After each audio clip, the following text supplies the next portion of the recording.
Karena saya tanpa data juga nggak bisa berbicara apa-apa. Provinsi berupaya tanpa data lapangan juga nggak bisa berupaya apa-apa. Kabupaten punya data tanpa provinsi, tanpa saya juga tidak berarti data itu. Jadi perlu sinergitas, perlu kerjasama. Oh, provinsi Pak Jadi punya data. Gemat kalau anda masuk tengok, anda putara Pak Jadi nak bikin. Guru-guru tidak ada namanya. Angkau mah ada rendam data itu je, hanya dia.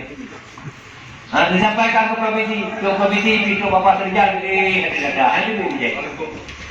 Angkau mah kita kalau data itu je. Biji balon sama-sama ada kedua. Jadi perjuangannya perlu kebersamaan.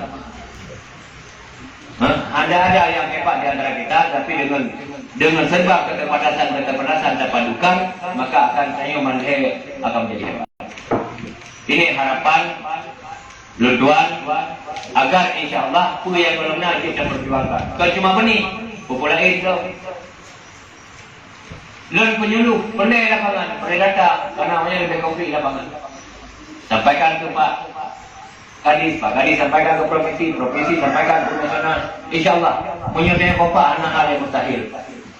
Selama anak mustahil Allah, insya Allah itu pun berlaku. Cuma anak kendala, mungkin berasa nak dengar emosi ataupun anggap belum tiap kali mengata apa komisi.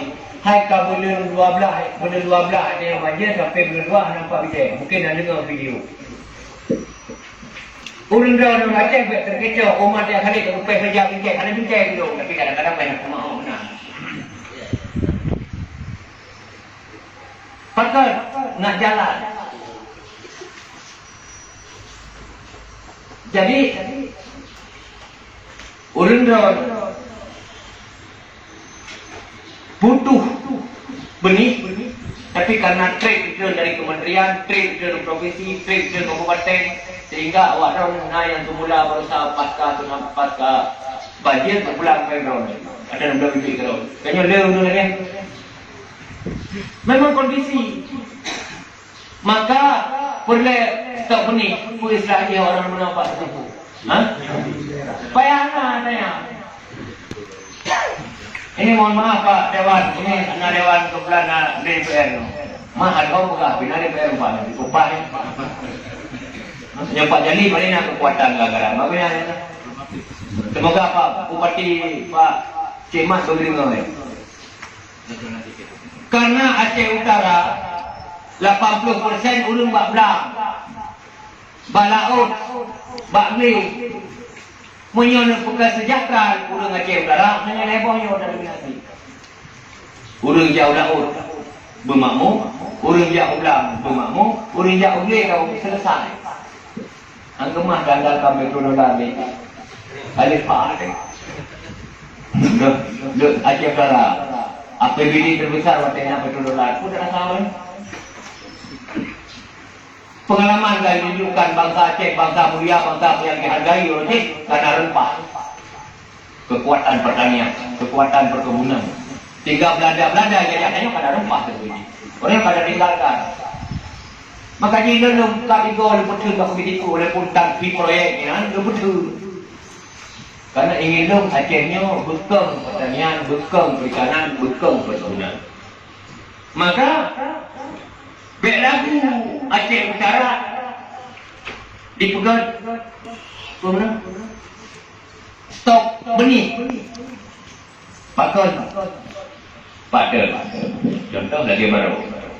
Waktu kejadian banjirnya, urut longkernya, kalau telefon Pak Suwandi, dirjen berkirim urut kena. Itu kena, tak sepakat. Banjir kalau surut, Yang juga Aceh belum kan?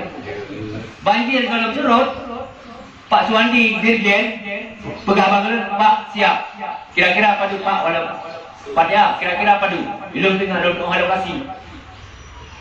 Anggota lun tengah hidup. Tapi kira-kira belum kalah tiketan 70 ribu karena kau dia tak gambaran ke data tinggalnya baru berangkat dari baru jamu Aceh Utara untuk ya data padu luas dampak susu Hah? Ide akan sepakat dong Pak Suwandi bahwa akan dapat tu bibit ke pasca banjir. Tapi pakan terlambat. Pakan dari bulan 12 baru bulan 2 yang diorder karena proses anggaran beda administrasi. Hancur. Bangkat pakat jak belau aju hei aju pertani kirim itu hancur nah proses administrasi. Pulang bulan 12 menyangkut anggaran tutup buku tahunan. Maka cadangan benih. Betul contoh, bagi perasaan cadangan benih yang bersetuk ton. Putra hidupnya ini, kita mau menayuk, kita mengenang. Wow, ini bukan agro, bukan tempur pada ini. Jadi harusnya khusus daerah-daerah pertanian, hak pemerintah harusnya benih cadangan. Ya contoh benih cadangan pertanian. Syarat-syaratnya yang kasih ya kami 15. Pakai benihnya itu. Ini kamu udah mau lagi yang udah mau betul.